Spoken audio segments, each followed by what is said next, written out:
Yo, Sarafela. So today we're gonna talk about investing and why it's important. So, what's investing? I know a lot of you guys probably already know what it is, but I'm just gonna quickly define it. So it's essentially when you put your money somewhere with sole purpose or expectation of having that money grow over time. So you're expecting to make a profit or return on the money that you put in. So essentially, you're trying to make your money make more money. And that somewhere that you invest in could be things like bank accounts, money market accounts, bonds, stocks, mutual funds, precious metal, commodity, real estate, etc. So I think it's also important to define inflation, which is when your money loses purchasing power over time. So you're able to buy less with the same amount of money.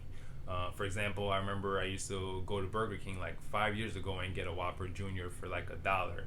Today, that same burger costs like $2.19. So that same dollar that you used to buy a burger 5 years ago cannot do it today. Okay, so why is investing like important? So before you answer that, I think there's a couple more questions that you need to ask yourself. Questions like, what do you want in life, right? So what are your goals? What are you trying to achieve? And so when do you want to retire? And what you planning on doing when you retire? So when you start thinking about these questions and thinking about the answers, you'll find that money is always involved and required, like obviously. And even if you're trying to do volunteering work and trying to help the community, you still need money, especially when you retire, to like take care of yourself and your family, and not have to rely solely on the government or someone else like to take care of you. And even if you don't care about money, you still need it to have like any sort of freedom, really. Having money just gives you more opportunities and it gives you more options and more choices. So one of my personal goals is to one day not have to rely on my job as a means to support the kind of lifestyle that I want to have. And that to me means having enough income coming in to cover my lifestyle expenses, and that regardless of having to go to my 9 to 5 job or not. Now, don't get me wrong, I like my job and don't plan on leaving anytime soon, but I know that there's no way that I'm going to get there if I don't become financially literate and start investing. So, let me give you an example to show you what I mean. So, say that you got a job and your monthly expenses are $3,000, and that includes everything. So, rent or mortgage, bills, food, transportation, entertainment, occasional vacations, like, etc. So say that you're comfortable with your lifestyle right now, and you expect to have the same level of comfort in retirement.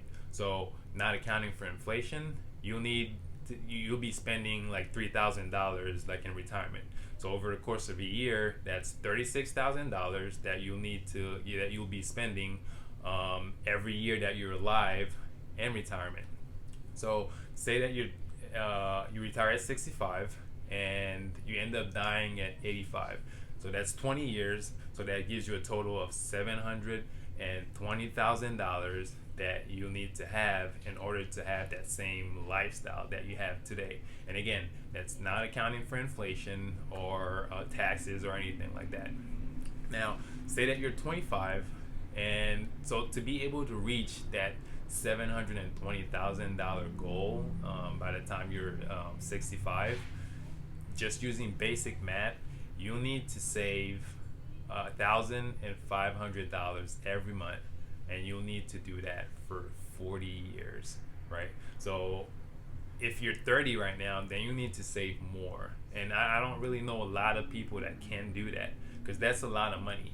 And that wasn't even like a real life scenario. So in real life, inflation does exist. And if you account for inflation, if you want your money to have the same value in the future that it has today, then you'll need to save like way more.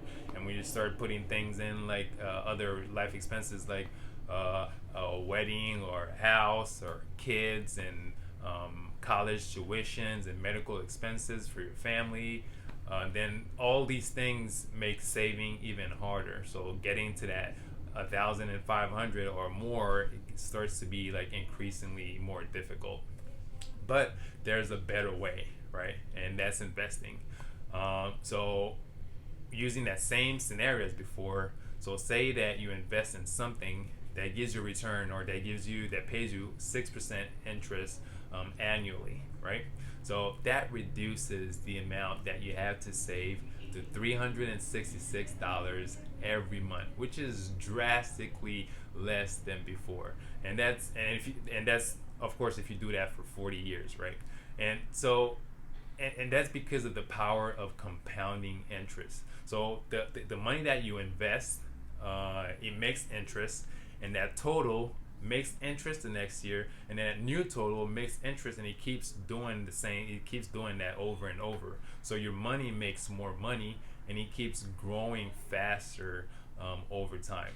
So I'll talk about compounding interest in a different video, but the point that I really wanted to make was to show that if you start learning about investing and actually start doing it, then these goals that you have are easier or faster to reach if you invest and don't just save. Because saving and not having that compounding interest like take effect, doesn't really, it makes it really hard. So that's all I got for today.